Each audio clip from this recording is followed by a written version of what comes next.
Sesungguhnya umatku akan dipanggil pada hari kiamat nanti dalam keadaan dahi, kedua tangan, dan kaki mereka bercahaya karena bekas wudu. Hadis riwayat Al-Bukhari dan Muslim. Alangkah bahagianya kita saat anak-anak kita berwudu untuk menunaikan sholat. Meskipun kita melihat cara berwudu mereka belum sempurna, setidaknya anak-anak kita mulai berlatih menjalankan ibadah. Karena anak adalah amanah yang harus kita jaga. Sudahkah kita berwudu dengan benar? Jangan biarkan anak-anak kita berwudu dengan cara yang salah. Sedikit demi sedikit kita ajari bagaimanakah berwudu sebagaimana yang diajarkan oleh Rasulullah. Kita sering menyaksikan banyak di antara kita berwudu asal-asalan, asal basah, asal sentuh, tapi tidak mengetahui batasannya yang harus dibasuh air. Seharusnya kita mengetahui rukun dan sunnahnya dalam berwudu. Mungkin kita menyepelekan berwudu, padahal inilah awal mula sahnya sholat kita. Rasulullah Shallallahu Alaihi Wasallam bersabda, sholat kalian tidak akan diterima tanpa kesucian berwudu. Hadis riwayat Bukhari dan Muslim. Begitu banyak hikmah dan manfaat wudu yang sering terlupakan. Karena itulah, sempurnakanlah wudu kita sebagaimana yang diajarkan oleh baginda Rasulullah.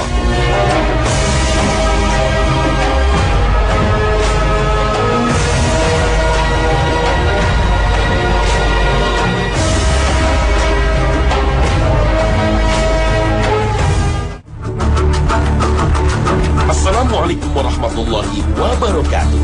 Selamat pagi pemirsa Trans 7. Khazanah Ensiklopedia Islam Dunia pagi ini kembali hadir ke hadapan Anda untuk saling berbagi wawasan keislaman dan saling berwasiat dalam kebajikan.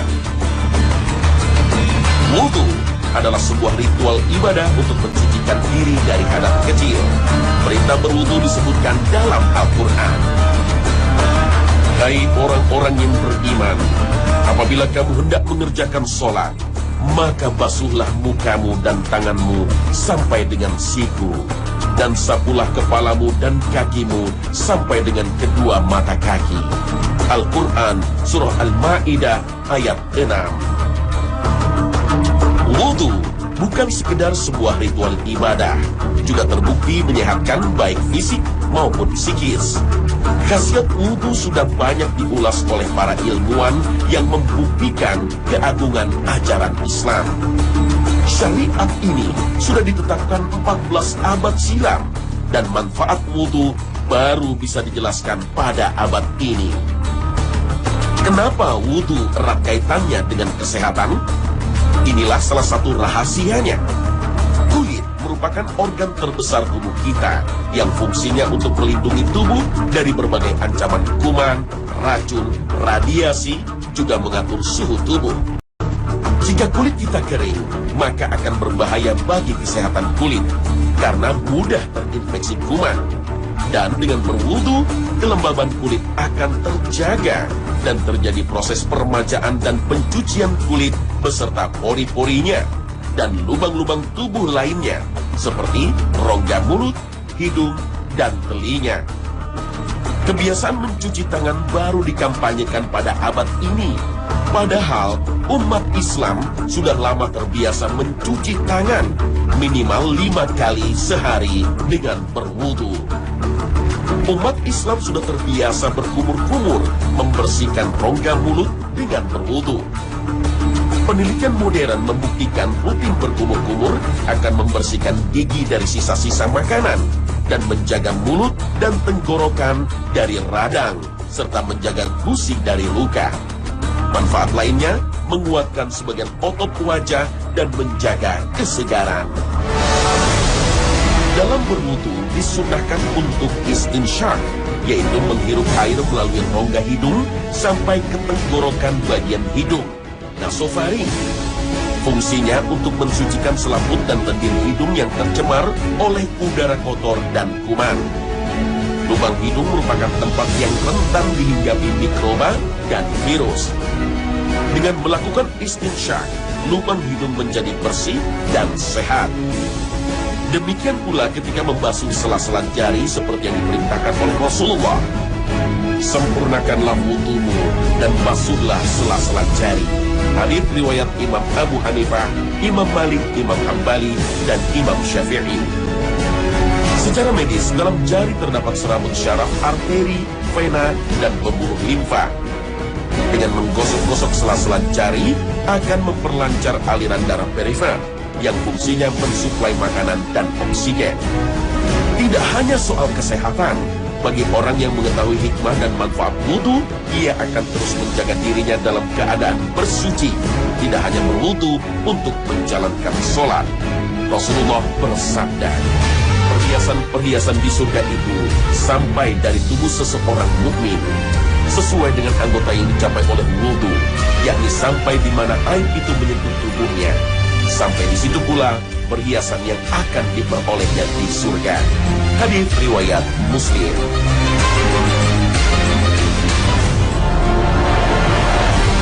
Orang yang selalu menjaga dirinya dalam keadaan bersuci, berarti ia telah menunjukkan kecintaan dan kedekatannya dengan Allah Ta'ala.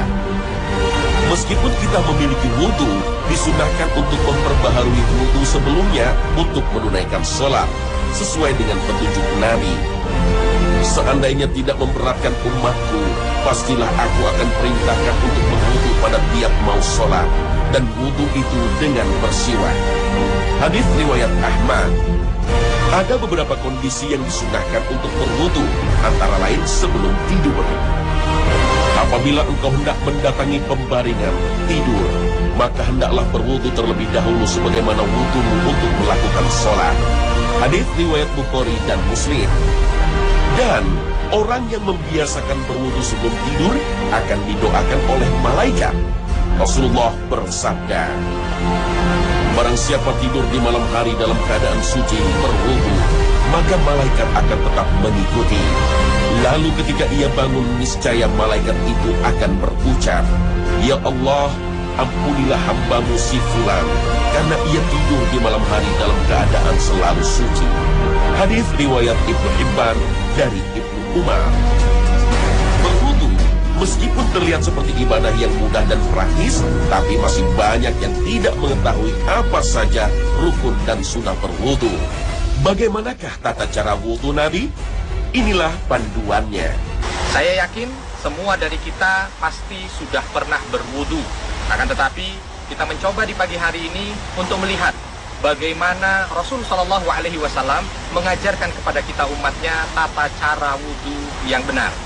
Wudu tidak bisa disepelekan, karena Rasul Shallallahu Alaihi Wasallam mengatakan la salata liman la wudu alah. Tidak ada salat bagi seseorang kalau seandainya dia tidak memiliki wudu. Maka wudu merupakan kunci untuk bisa mendapatkan salat yang berkualitas. Agar salat kita berkualitas, maka wudu kita pun harus wudu yang berkualitas. Yang pertama yang perlu diperhatikan ketika kita ingin berwudu adalah diawali dengan niat kita, bahwa kita ingin melaksanakan aktivitas ibadah wudu. Karena Rasulullah SAW menegaskan innamal a'malu binniyat. Segala sesuatu itu tergantung dari niatnya. Setelah kita berniat akan melaksanakan wudu ikhlas lillahi ta'ala, maka yang kedua yang harus dikerjakan adalah membaca bismillah. Karena Rasulullah SAW menegaskan la wudu'a liman lam yadhkur ismallah. Tidak disebut orang itu melakukan aktivitas wudu kalau seandainya di awalnya tidak diawali dengan ucapan bismillah. Setelah bismillah, jangan lupa kita hidupkan keran ini dengan komposisi air yang tidak terlalu deras. Karena apa? Ditakutkan ketika kita buka keran itu dengan deras, itu mubazir. Lihat dulu kalau seandainya di anggota tubuh kita ini masih ada sesuatu, aksesoris yang mungkin nanti akan menghalangi sampainya air ke kulit dari anggota tubuh kita, maka hendaknya dilepas terlebih dahulu. Ya. Yang pertama, sesuai dengan hadis yang diriwayatkan dari pembantunya Utsman bin Affan, Imran, ya, dalam sebuah hadis sahih yang diriwayatkan oleh Imam Bukhari, maka beliau mengatakan yang pertama dilakukan adalah mencuci kedua tangan terlebih dahulu. Ya. Mencuci kedua tangan, kita lihat bagaimana pertama setelah dibuka keran, lalu cuci kedua tangan. Dimulai dari tangan kanan dicuci, ya. Lalu tangan kiri dicuci Khalil baina asabi. Rasul mengatakan begitu, artinya di antara jari-jari ini pun dimasukkan air untuk dicuci, untuk dibasuh. Setelah selesai, maka selanjutnya dikisahkan kepada kita bagaimana Utsman bin Affan mengambil air dengan tangan kanan, lalu setelah itu dimasukkan untuk berkumur-kumur, setengahnya dihisap ke hidung. Madmadha tsumma stansyaqa wastansar. Lalu setelah itu air yang ada di hidung ini dikeluarkan. Jadi perlu diingat, bukan air di hidung itu ditempel atau kita ambil air sedikit lalu kita tempelkan di hidung, tidak. Kita ambil dari tangan kanan kita air di sini, lalu setengahnya kita ambil untuk kumur, setengahnya kita hirup ke dalam. Ini yang dinamakan dengan istinsyaq. Bahkan Rasul mengatakan baligh fil istinsyaq. Dalam, ketika kita menarik air ke dalam hidung ini, tolong ditarik dengan dalam. Illa fisyam, kecuali ketika kita berpuasa. Ya. Dan alhamdulillah secara kedokteran istinsyaq pun memberikan dampak positif yang luar biasa. Ambil satu tangan dengan tangan kanan, ya. Ambil dengan tangan kanan, setengah dipakai untuk berkumur, setengah dimasukkan ke dalam hidung. Lalu air dikeluarkan melalui hidung dengan tangan kiri. Ini dilakukan salatan 3 kali. Wajibnya sekali, sunnahnya 3 kali. Lebih dari itu makruh. Ya. Setelah ini selesai, lalu yang dibasuh berikutnya membasuh muka, wajah. Yang perlu diingat, banyak dari kita kesalahan ketika membasuh wajah ini, tidak semua wajah dibasuh. Batasan wajah, kalau kita lihat dari wajah, ya, ini diawali bagian atas adalah tempat tumbuhnya rambut. Lalu bagian bawah adalah ujung jakun. Jadi jenggot ini masuk bagian wajah. Ini bagian atas, bagian bawah. Bagian kanan dan kiri ini adalah anak telinga. Bagian kanan, anak telinga, bagian kiri. Maka wajah, ketika kita sebut wajah, ini mencakup keseluruhannya. Kalau seandainya ada sesuatu bagian dari wajah yang tidak terkena basuhan, ditakutkan masuk dalam kategori Rasul. Wailun lil aqabi minan nar. Kategori yang disebutkan oleh Rasul bahwa bagian yang tidak terkena air maka tempatnya di neraka. Ini menunjukkan bahwa wudunya tidak sah. Ambil air dengan kedua tangan. Lalu setelah itu usapkan bagian depan wajah terlebih dahulu. Bagian luar wajah, ya, bagian luar wajah diusap semuanya. Jangan sampai ada yang tertinggal. Baru setelah itu bagian dalam untuk mengusap bagian hidung yang ditakutkan nanti ada hidung-hidung ini yang tidak terkena. Diakhiri dengan jenggot. Kita lakukan juga salatan 3 kali. Jangan lebih dari itu, karena lebih dari itu makruh hukum. Setelah selesai dari wajah kita basuh secara keseluruhan dan sempurna, maka kita masuk bahagian wudhu berikutnya, yaitu kedua tangan. Allah Subhanahu wa taala menekankan bahagian tangan ini dengan batasan, ya. Ilal mirfaq, nih sampai di sini nih mirfaq. Sampai siku. Sampai siku. Jadi batasan tangan itu dari ujung jari sini sampai di siku. Harus kena semuanya. Kalau ingin dilebihkan, bagus. Asbiril wudu, kata Nabi. Silakan sempurnakan dengan dilebihkan sedikit, tidak ada masalah. Ya. Dan yang perlu diperhatikan juga sela-sela jari. Jangan sampai kita membasuh tangan itu dalam keadaan seperti ini, yang ditakutkan nanti ada sela jari yang tidak terkena air. Kita basuh sampai dengan siku, lalu setelah itu dibalikkan kembali. Kanan 3 kali, kiri 3 kali. Ya. Sunnahnya, wajibnya 1 kali, 1 kali. Seperti yang kita lihat. Ya. Kanan, ya, dengan jari-jari semuanya dimasukkan. Lalu ke atas terus sampai dengan siku, dilebihkan sedikit tidak mengapa, basahkan semua, lalu turun ke bawah lagi. Dilakukan hal yang sama, ya, sebanyak 3 kali. Untuk mengikuti sunnah yang disampaikan dari hadis Utsman bin Affan. Setelah tangan selesai, maka kita mengambil air sedikit untuk kita basahkan tangan kita. Kita imsah atau kita usap kepala kita. Wamsahu biruusikum. Kalau kita lihat firman Allah Subhanahu wa taala dalam Al-Maidah, dan dijelaskan bagaimana dari hadis Abdullah bin Zaid dari riwayat Bukhari dan Muslim bahwa Rasul sallallahu alaihi wasallam itu ketika mengusapkan kepalanya, maka beliau sallallahu alaihi wasallam mengambil air dari tangannya, diusapkan fa'aqbala biyadaihi tsumma adba. Ke belakang keseluruhan, lalu ke depan. Dengan sisa air yang ada di tangannya, beliau mengusap atau memegang telinganya. Diambil air, ya, seperti biasa tadi yang saya sampaikan, lalu dibuang sedikit airnya, diusap ke belakang, lalu ke depan kembali, dengan sisa air yang ada, mengusap telinga dari depan ke belakang. Ini hanya 1 kali saja. Karena kalau kita lihat dari hadis yang diriwayatkan dari Maula Umran Maula Uthman tadi dari riwayat Bukhari dan Muslim, beliau mengatakan Rasul melaksanakan ini 1 kali saja. Setelah itu kaki. Ya. Kaki ada beberapa hal yang perlu diperhatikan. Yang pertama, kaki ini batasannya dari ujung kaki, ujung jari sampai dengan mata kaki.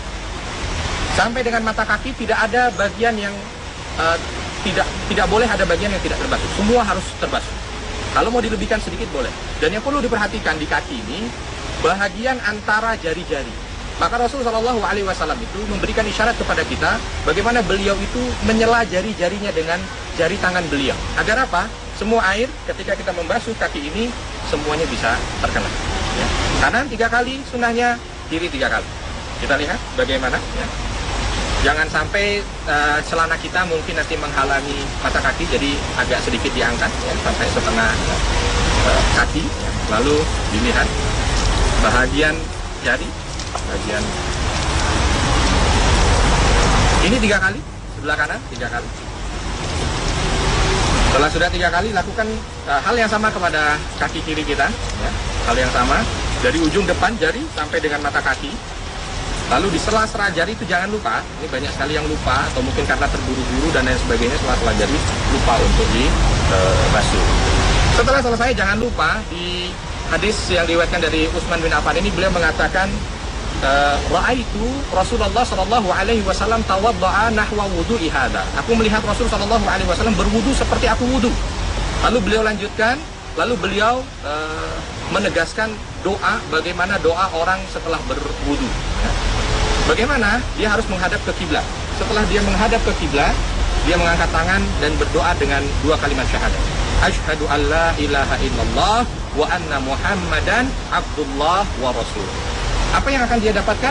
Futihalahu abwabul jannah as-samaniyah. Dibukakan baginya pintu-pintu surga. Dalam kondisi apa sajakah seorang muslim wajib untuk melakukan mandi janabah? Yang pertama adalah pada saat seseorang mengalami mimpi basah.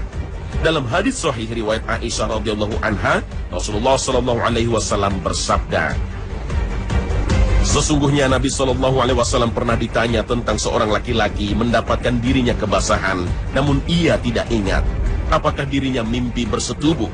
Bersabdalah beliau, ia wajib mandi besar. Dan tentang seorang laki-laki yang mendapatkan bahwa dirinya mimpi bersetubuh, namun ia tidak mendapatkan dirinya kebasahan, beliau bersabda, tidak wajib mandi besar kepadanya. Kemudian, hal lain yang menyebabkan seseorang wajib mandi janabah ialah karena berhubungan badan antara suami dan istri. Selanjutnya, seorang muslimah yang baru usai haid dan nifas, mereka pun wajib melakukan mandi janabah. Sebagai seorang muslim yang baik, sudah seharusnya kita mampu menjaga kesucian dan kebersihan diri kita. Namun terkadang banyak di antara umat Islam, utamanya di negeri ini, yang sebenarnya telah sadar akan pentingnya menjaga kesucian dan kebersihan tubuhnya dari najis. Namun sayangnya mereka belum mengerti bagaimanakah cara bersuci dari hadas besar atau mandi janabah dengan baik dan benar, sebagaimana yang dituntunkan oleh Rasulullah Sallallahu Alaihi Wasallam. Berikut ini adalah tata cara mandi janabah yang baik dan benar sesuai dengan tuntunan Rasulullah. Bagaimana cara mandi besar yang disunnahkan oleh Rasul Shallallahu Alaihi Wasallam? Yang pertama yang perlu diketahui, kalau kita lihat dari beberapa hadis sahih berkaitan dengan cara mandi Rasul Shallallahu Alaihi Wasallam, ada 2 hadis sahih.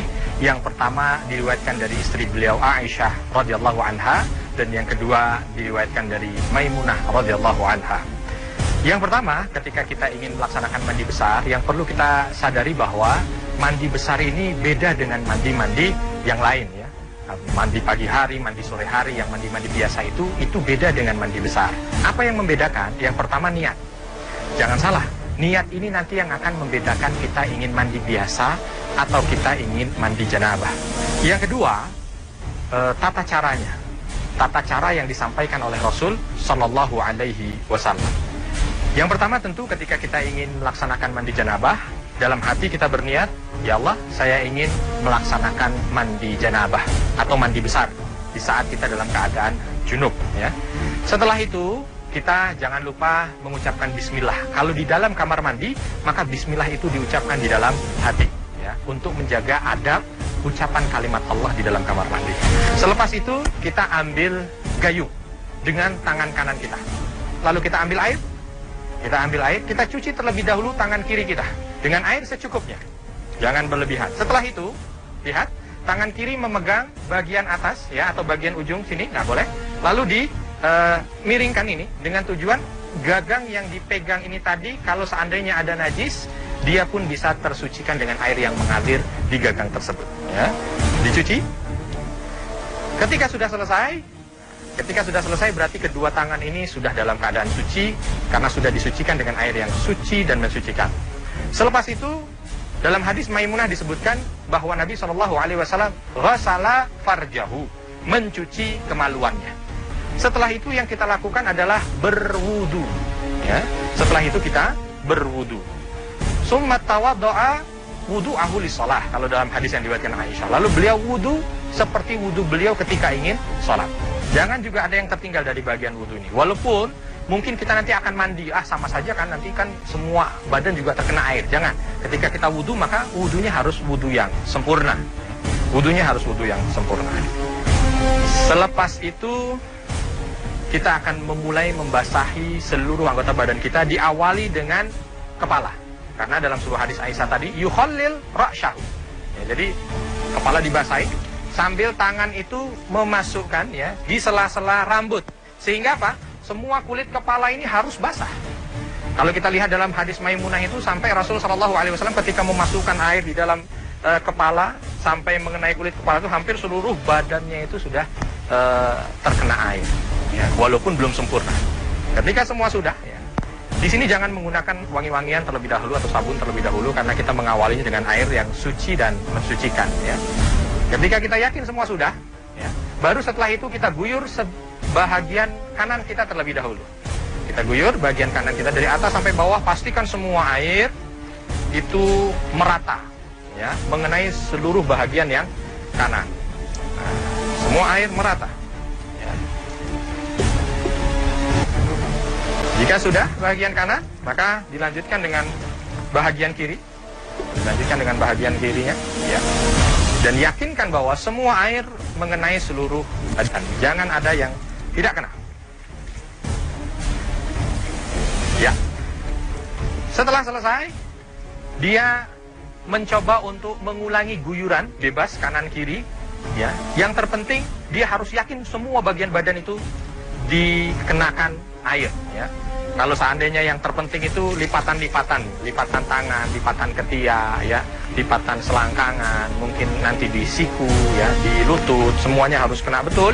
Nah, begitu dia sudah yakin semuanya sudah terkena air ya, maka berikutnya disunahkan untuk mengenakan wangi-wangian. Kalau kita sekarang mungkin boleh mengenakan sabun ya. Ketika semua diratakan dengan sabun, kalau ingin menggunakan sampo, silahkan menggunakan sampo ya. Ini sunnah bukan wajib, jangan salah kaprah ya. Lalu menggunakan sampo selesai, baru setelah itu digerujuk sekali lagi. Nah, ketika sudah digunakan wewangian itu, maka dia harus yakinkan semuanya bersih ya. Yakinkan semuanya bersih. Ketika sudah yakin semuanya sudah bersih, maka tutorial mandi yang disunnahkan dan diajarkan oleh Rasul SAW kepada kita sudah selesai. Ini yang disunnahkan oleh Rasul SAW. Jadi bukan hanya sekedar mandi yang jebar-jebur ya, atau hanya sekedar mandi yang seperti mandi dia di pagi dan sore hari, tidak.